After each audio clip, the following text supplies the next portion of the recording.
नमस्कार दोस्तों, मैं राजीव आज अपनी एक और वीडियो लेके आया हूं। उसमें आप इस वीडियो में आपने टाइटल तो देख ही लिया होगा कि आज हम क्या बात करने वाले हैं, क्या यूनिक लेके आए हैं आपके लिए। और हमारे साथ हमारे जो पिछले 10 साल से रियल एस्टेट में बिजनेस कोच भी हैं, कंसल्टेंट भी हैं और साथ में कई बड़ी कंपनियों को ट्रेनिंग भी प्रोवाइड करते हैं। वो हमें इस जो हमारे पॉइंटर्स हैं एंड यूजर्स को लेके, ग्रोथ को लेके या इन्वेस्टर्स को लेके, उसके बारे में डिटेल में कुछ बताएंगे। हमें किस किस जगह पे एग्जिट करना चाहिए, किस किस जगह पे एंट्री करनी चाहिए, 5 साल पहले क्या था गुड़गांव में, 5 साल के बाद क्या है गुड़गांव में। नमस्कार जी। अब 5 साल का टेन्योर तो थोड़ा छोटा हो जाएगा, हम इसे थोड़ा और पीछे ले जाते हैं क्योंकि टॉपिक बड़ा है, डिस्क्रिप्टिव है, इन्वेस्टर ड्रिविंग टॉपिक है। अगर एंड यूजर टॉपिक होता तो हम इसे जल्दी खत्म कर देते, तो इन्वेस्टर ड्रिविंग टॉपिक है तो थोड़ा पीछे ले जाते। गुड़गांव को हम स्टेप बाय स्टेप समझ लेते हैं और ब्रेकअप में ही इसके ग्रो ड्राइवर समझ लेंगे। हम शुरू करते हैं 1983-85 से, क्योंकि गुड़गांव बना ही तब है।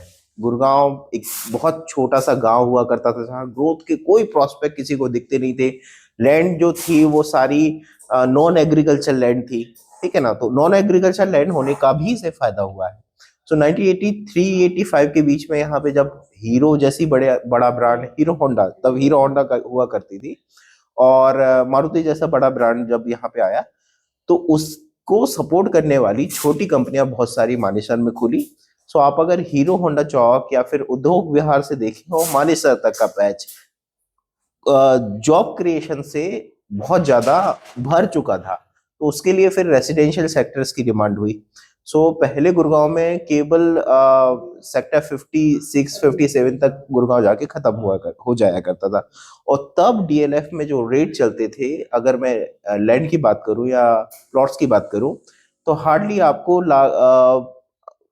20,000 25,000 रुपए गज में वहां पे लैंड मिल जाया करती थी। आज का जो रेट है, आज वहां पे रेट ही नहीं, आज वहां पे मनमर्जी रेट है। अगर आप वहां पे बोल दो कि 2.5 लाख रुपए गज पे भी आपको कोई चीज मिल रही है, तो आप रात में बोलते हो, सुबह तक आपकी चीज बिक जाती है। तो वहां पे रेट नहीं, मनमर्जी रेट हो गए हैं। ये इसकी थोड़ा बैकग्राउंड था। अब अगर मैं बात करूं आज की, आज गुड़गांव को मेजरली जो 3 सेक्टर्स में मेजरली बांटा गया है, वैसे तो 4 सेक्टर्स हैं, बट अभी जो ग्रोथ या जहां पे ट्रांजैक्शन ज्यादा हो रहे हैं वो 3 सेक्टर्स हैं। पहला है पूरा सोहना वाला एरिया, दूसरा है न्यू गुड़गांव का एरिया जो सेक्टर 76 से कहीं शुरू होता है और सेक्टर 95 तक जाता है। तीसरा जो एरिया हो जाता है वो द्वारका एक्सप्रेसवे का एरिया हो जाता है, जो सेक्टर 99 से शुरू होकर सेक्टर 115 तक के सेक्टर्स उसमें कवर होते हैं। तो इनके अलग अलग ग्रोथ ड्राइवर हैं, उन पे हम अभी डिस्कशन करना चाहें तो कर सकते हैं। तो अगर आप बोलो तो उन पे डिस्कशन कर लेते हैं। दीपक सर, मतलब बेसिकली मेरा पॉइंट ऑफ व्यू ये है कि जैसे आपने बोला कि जब पुराना गुड़गांव था, सेक्टर 57 तक ही था इसमें सब कुछ, तो हम गोल्फ कोर्स रोड से उठा लेते हैं। गोल्फ कोर्स रोड से मतलब जो वाटिका चौक स्टार्ट हो जाती है और कनेक्टिंग टू बस सीपीआर, एसपीआर, और जैसे आपने बताया उसके आगे new Gurgaon and Dwarka expressway. तो अभी सिर्फ हम इतनी ही बात रखते हैं कि एसपीआर, सीपीआर से लेके और न्यू गुड़गांव और द्वारका एक्सप्रेसवे में क्या ऐसी सेक्टर्स हैं, कौन से ऐसे सेक्टर्स हैं जिसमें हमें पता चले कौन किस में एप्रिसिएशन स्लो हो जाएगा, किस में और बढ़ेगा। आप जानते हैं होंगे ही, और जहां तक मैं को थोड़ी बहुत नॉलेज है, मैं अपने हिसाब से बताऊंगा।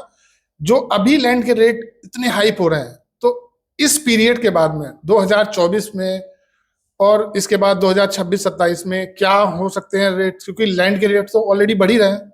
जो आपने अभी क्वेश्चन किया है उसका आंसर भी थोड़ा बड़ा देना पड़ेगा मुझे।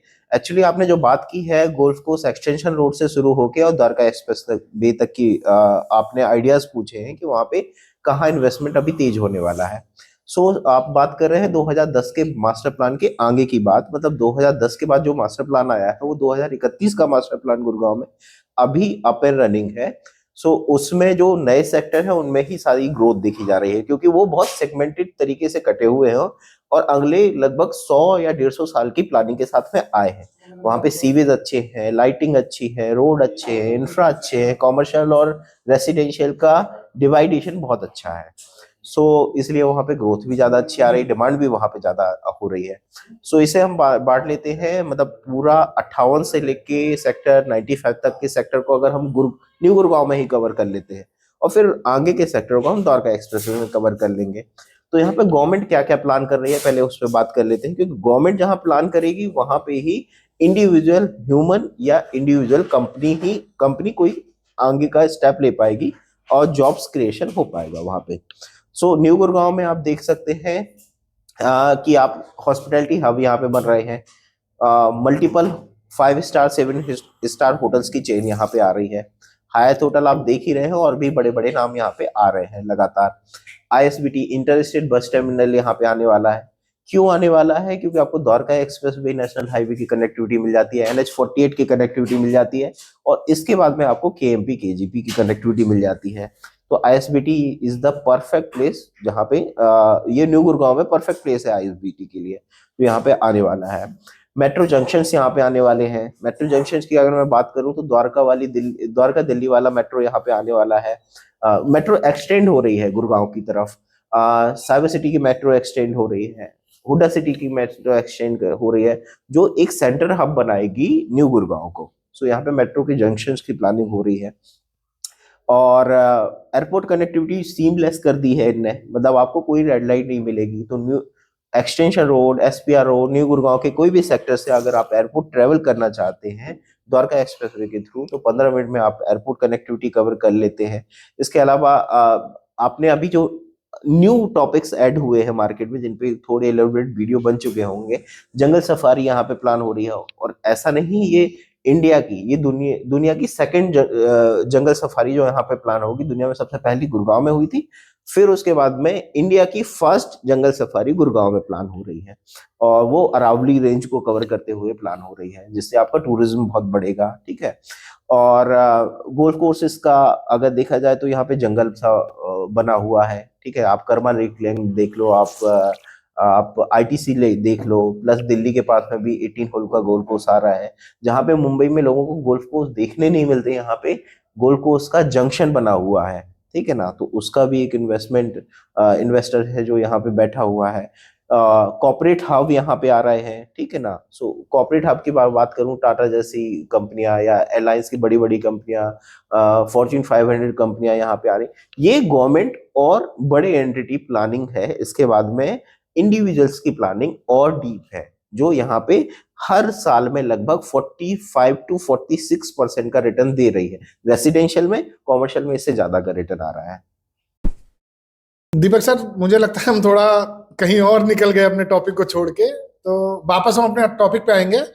कि मैंने आपसे एक क्वेश्चन पूछा था कि गुड़गांव, न्यू गुड़गांव के कौन से ऐसे सेक्टर्स हैं जहां से इन्वेस्टर्स को एग्जिट कर जाना चाहिए, जिन्होंने अपना पैसा लगा रखा है, कि अप्रिसिएशन आएगा, कि प्रॉपर्टी के रेट्स बढ़ रहे हैं, जिस शायद उन सेक्टरों में भी आए। तो सर मुझे कुछ इसमें थोड़ा समझाएंगे कि कौन से वो सेक्टर हैं जिसमें से इन्वेस्टर्स को तो एक्चुअली निकल ही जाना चाहिए, कुछ नया ढूंढना चाहिए, और किस सेक्टर में एंट्री करनी चाहिए उन्हें, कौन से सेक्टर में अपना पैसा डालें जो बढ़ जाए।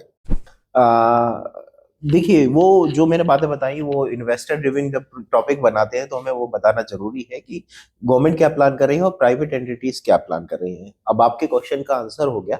सो मुझे जो लगता है पर्सनली, मेरे जो व्यूज हैं, वो गोल्फ कोर्स एक्सटेंशन रोड के प्राइस अब स्टैग्नेंट हो गए हैं लगभग।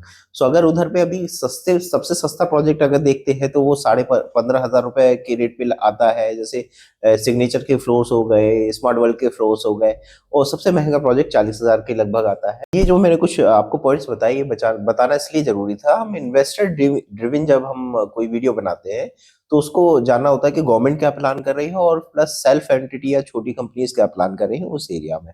सो अब आता हूं मैं आपके आंसर्स पे। सो अगर आप जानना चाहते हैं कि किस सेक्टर से या किस लोकेशन से लोगों को एग्जिट ले लेना चाहिए अगर आप इन्वेस्टर हैं तो, अगर आप इन्वेस्टर हैं तो गोल्फ कोर्स एक्सटेंशन रोड से आप एग्जिट ले सकते हैं। वहां पे एक स्टैग्नेंट प्राइस पे आप पहुंच चुके हैं। उसके बाद में प्राइस में बहुत ज्यादा रैपिड ग्रोथ नहीं होनी है। अगर मैं उसका प्राइस रेंज की बात करूं तो 25,000 के लगभग का अभी एक्सटेंशन रोड का प्राइस रेंज चल रहा है, जो ए ग्रेड बिल्डर मानते हैं उनका। और अगर मैं द्वारका एक्सप्रेसवे की बात करूं, क्योंकि आप कहीं से निकालेंगे तो कहीं तो पैसे लगाएंगे। So Dwarka expressway is new golf course road. तो इसका कंपैरिजन गोल्फ कोर्स एक्सटेंशन से होना बंद हो चुका है, इसका कंपैरिजन अब गोल्फ कोर्स रोड से होने लगा है। सो यहाँ पे जो अभी न्यू लॉन्च प्रोजेक्ट है, न्यू लॉन्च की मैं बात कर रहा हूँ, वो भी 27,000 के बेंचमार्क को छू चुके हैं। और आपको पता है जब न्यू लॉन्च में अगर 27,000 है, तो जब उसका लास्ट फेज आएगा या सेकंड फेज आएगा तो वो डेफिनेटली 30,000 और उसके ऊपर के रेंज को छुएगा। सो वहां पे अभी सस्ते इन्वेस्टमेंट में बात करूं विथ ए ग्रेड बिल्डर, तो आप 13,000 तक के इन्वेस्टमेंट, 13,500 के इन्वेस्टमेंट को देख सकते हैं। तो लोअर सर्किट यहाँ पे जो है वो 13,000, 13,500 का, अपर सर्किट का जो देखा जाए तो वो रेंज अभी 27,000 है। दोनों ही प्री लॉन्च स्टेज में है। अगर 13,000 वाले वाले फीस को आप 20,000 तक जाना जागते हुए देख लेते हैं, तो आपके पास में एक ब्रैकेट होता है 6 से 7,000 रुपए पर स्क्वायर फीट की ग्रोथ का। तो Dwarka expressway is new hub. आपको अपना इन्वेस्टमेंट अगर गुड़गांव में कहीं से निकालना है और कहीं लगाना है, तो आप एक्सटेंशन रोड से निकाल सकते हैं और द्वारका एक्सप्रेसवे पे लगा सकते हैं। द्वारका एक्सप्रेसवे पे गवर्नमेंट प्लानिंग भी बहुत ज्यादा है, प्राइवेट प्लानिंग भी बहुत ज्यादा है, पब्लिक यूटिलिटी के भी काफी सारे वहां पे हब्स क्रिएट हो चुके हैं। दीपक सर ने जैसा आपने बताया सर कि कहाँ से एग्जिट हो जाना चाहिए और कहाँ पे एंट्री हो जानी चाहिए, न्यू द्वारका एक्सप्रेसवे जहाँ पे चले जाना चाहिए, अब इन्वेस्टर्स को गोल्फ कोर्स छोड़ देना चाहिए। सर मैं इसमें एक और पॉइंट ऐड करना चाहूँगा सीपीआर के बारे में, कि जो 3.5 किलोमीटर का पैच बनता है ना, मुझे थोड़ा कहीं ना कहीं लगता है इसमें जो भी बिल्डर हैं या जो भी लॉन्चेस आएंगे ना, उसमें दम होगी। सर आपका क्या मानना है इसमें, क्या सच में जो मैं सोच रहा हूँ वो है या नहीं? जी, आपने अच्छा टॉपिक अभी रेज किया है। एक्चुअली मैंने जो अभी स्टेट्स आपको बताए हैं, उस स्टेट्स में जहां पे मैंने आपको डाइवर्शन के लिए बोला है द्वारका एक्सप्रेसवे की तरफ, उसमें एक सीपीआर का भी पैच आता है 3.5 किलोमीटर का। सो ये जो मैंने आपको सेक्टर्स बताए हैं, ये अपर सर्किट में 46% के रिटर्न के साथ में भी लोगों को खुश कर चुके हैं। मतलब 46% के रिटर्न दिया है इन्हें पर ईयर का। और आप जिस पैच की बात कर रहे हैं, बहुत ग्रोथ पोटेंशियल के साथ आता है, क्योंकि मैंने जो भी ग्रोथ ड्राइवर अभी बताए हैं उनमें से मैक्सिमम वहां पे ऑलरेडी कनेक्टेड है। आप एग्जाम्पल वहां पे ले सकते हैं, सबसे बड़ा नाम कृषुमी कॉर्पोरेशन का है। उसने भी जो मैंने अभी बेंचमार्क बताए हैं 40% के लगभग के रिटर्न की, वो उसने दिए हैं वहां पे। सो डेफिनेटली वहां पे ग्रोथ प्रोस्पेक्टिव बहुत अच्छे हैं, क्योंकि वहां का इंफ्रा बहुत अच्छा है। दीपक सर जैसा आपने नाम लिया कुसुमी का, मुझे लगा कि थोड़ा मुझे भी इसमें बताना चाहिए कि जो थोड़ा बहुत मैंने पता किया है इसके बारे में, कुसुमी के बारे में। कृष्णा मारुति और सुमी का जो ये ज्वाइंट एडवेंचर बनाया है, डेट फ्री कंपनी है, इज इट? और कहीं ना कहीं बिल्डर तो एक लाख, जहाँ जापानीज कंपनियों का नाम आए, तो वहाँ ऐसा थोड़ा लगता है कि हाँ थोड़ा वेल मेंटेन रहेंगे, टाइमली चीजें होंगी, क्लास मेंटेन होगा, इन्वेस्टर के लिए बहुत कुछ होगा। और जो 3.5 किलोमीटर का पैच है ना, मोस्टली जो लैंड पार्सल है ना, उसमें सबसे ज्यादा शायद मेरे हिसाब से ना कहीं कुसुमी के पास में है।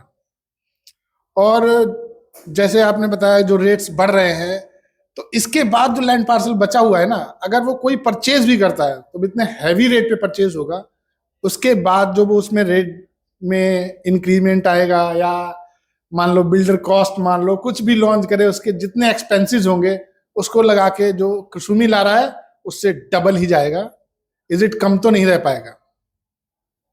सर मैं जहां तक थोड़ा सही बोला मैंने? जी, आप एकदम सही है, क्योंकि आपको पता है गुड़गांव केवल 26 किलोमीटर के पेरिफेरी में आता है, जिसमें मैक्सिमम लैंड किसी न किसी बिल्डर के पास में ऑलरेडी ऑन पड़ी हुई है। सो अगर कुसुमी देखा जाए तो कुसुमी के पास में पुरानी लैंड है, जिसमें वो इस कंस्ट्रक्शन क्वालिटी के साथ अगर कुछ ला रहा है और इस रेट के साथ ला रहा है, तो मार्केट में डेफिनेटली बहुत अच्छा रिटर्न देगा वो। और अब तो किसी को भी लैंड लेनी पड़ती है, तो लैंड का तो काम आप करते हैं, आपको पता है कि पर एकड़ का क्या कॉस्ट चल रहा है। तो 10 से 11,000 रुपए पर स्क्वायर फीट का तो रेट आ रहा है परचेसिंग का। उसके बाद उन्हें कंस्ट्रक्शन कॉस्ट लगानी है, और उसके बाद अप्रूवल कॉस्ट लगानी है, उसके बाद उनको प्रॉफिट मार्जिन निकालना है, प्लस प्रॉफिट मार्जिन के साथ उनको अपनी salary, office and other expense भी निकालने हैं। तो गुड़गांव का तो बेंचमार्क रेट ही 20,000 के आसपास होने वाला है, अगर कोई नया बिल्डर नई लैंड परचेस करके कोई ट्रेडिंग करता है तो। सो व्यूअर्स, दीपक सर ने आज जो भी हमें बताया और जो हमें पता चला है, एग्जिट और एंट्री, इन्वेस्टर्स, थोड़ा सा यहाँ पे छूट गया एंड यूजर्स के लिए नहीं है, लेकिन हाँ कहीं ना कहीं एंड यूजर्स भी सेकेंड ओपिनियन अपना रखता है दूसरे घर के बारे में, थोड़े बहुत पैसे और जोड़ के दूसरा घर लेने की कोशिश करता है, शायद उससे कुछ मिल जाए उसको। सो व्यूअर्स, मेरी आपसे एक ही रिक्वेस्ट है कि इस वीडियो को ज़्यादा से ज़्यादा शेयर करें, लाइक करें, सब्सक्राइब करें, जिससे जो भी इन्वेस्टर्स हैं या सेकंड ओपिनियन रखने वाले घर एंड यूजर्स भी हैं, वो इस वीडियो को देख पाए, पता चले कि आने वाले फ्यूचर्स में कहाँ पैसा डालें, कहाँ ना डालें, कहाँ से थोड़ा बन जाएगा, कहाँ से कुछ भी नहीं बनेगा। स्क्रीन पे जैसे मैं अपनी पुरानी वीडियो में बोलता रहा हूँ, स्क्रीन पे मेरा नंबर शो करता है, लेकिन मैं उस चीज़ का वेट बेसब्री से कर रहा हूँ कि मुझे सजेशन मिलना शुरू हो, क्या मैं इसमें नया जोड़ूं, क्या कम करूं, क्या अच्छा हो रहा है, क्या बुरा हो रहा है। सो प्लीज मुझे कमेंट करें, या मेरे नंबर पे ना व्हाट्सएप अवेलेबल है, आप उस पर हैशटैग करके ना मुझे लिख भी सकते हैं कि मिस्टर राजीव ये सुधार लो या वो सुधार लो, या थोड़ी और नॉलेज बढ़ा लो। So thank you so much मेरी वीडियो को देखने के लिए। सो एक रिक्वेस्ट अगेन दोबारा करूंगा, प्लीज लाइक करें, सब्सक्राइब करें एंड शेयर करें। Thank you so much.